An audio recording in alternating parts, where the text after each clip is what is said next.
1 Samuel 28. In those days the Philistines gathered their forces for war to fight against Israel. And Achish said to David, "Understand that you and your men are to go out with me in the army." David said to Achish, "Very well, you shall know what your servant can do." And Achish said to David, "Very well, I will make you my bodyguard for life." Now Samuel had died, and all Israel had mourned for him and buried him in Ramah, his own city. And Saul had put the mediums and the necromancers out of the land. The Philistines assembled and came and encamped at Shunem. And Saul gathered all Israel, and they encamped at Gilboa. When Saul saw the army of the Philistines, he was afraid, and his heart trembled greatly. And when Saul inquired of the Lord did not answer him, either by dreams, or by Urim, or by prophets. Then Saul said to his servants, "Seek out for me a woman who is a medium, that I may go to her and inquire of her." And his servants said to him, "Behold, there is a medium at Endor." So Saul disguised himself, and put on other garments, and went, he and 2 men with him. And they came to the woman by night.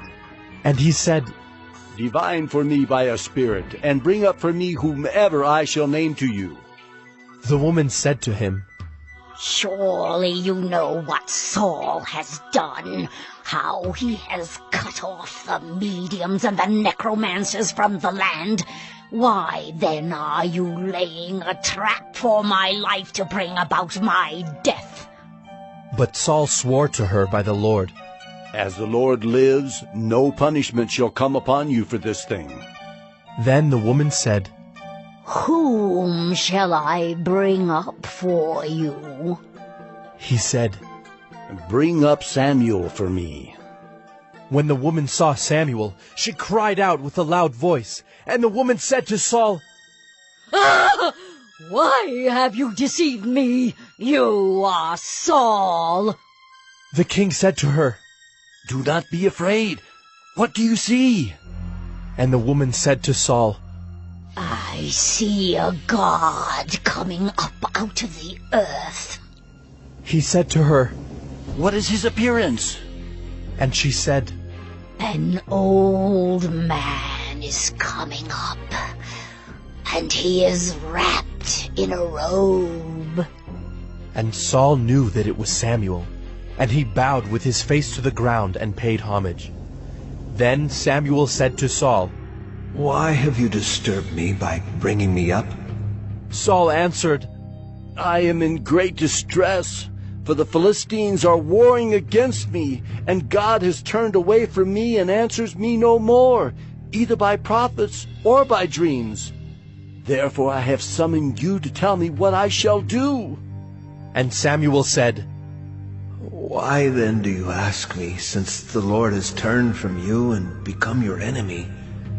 The Lord has done to you as he spoke by me, for the Lord has torn the kingdom out of your hand and given it to your neighbor David, because you did not obey the voice of the Lord and did not carry out his fierce wrath against Amalek.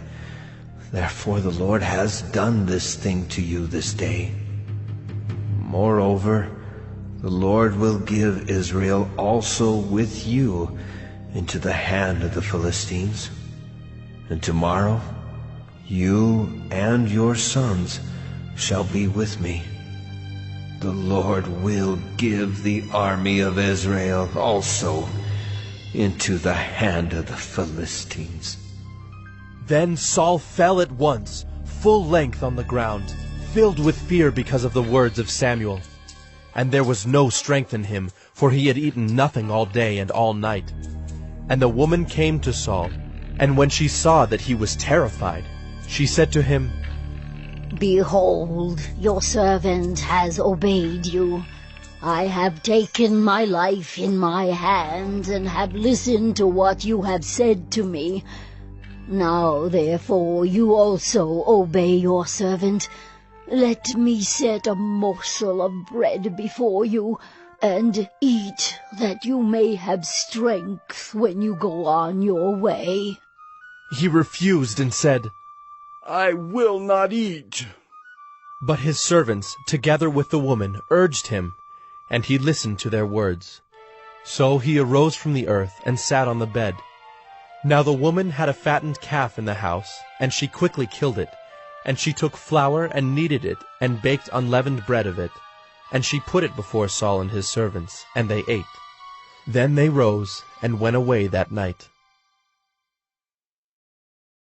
1 Samuel 28. In those days the Philistines gathered their forces for war to fight against Israel. And Achish said to David, "Understand that you and your men are to go out with me in the army."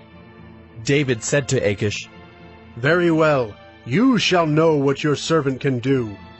And Achish said to David, "Very well, I will make you my bodyguard for life." Now Samuel had died,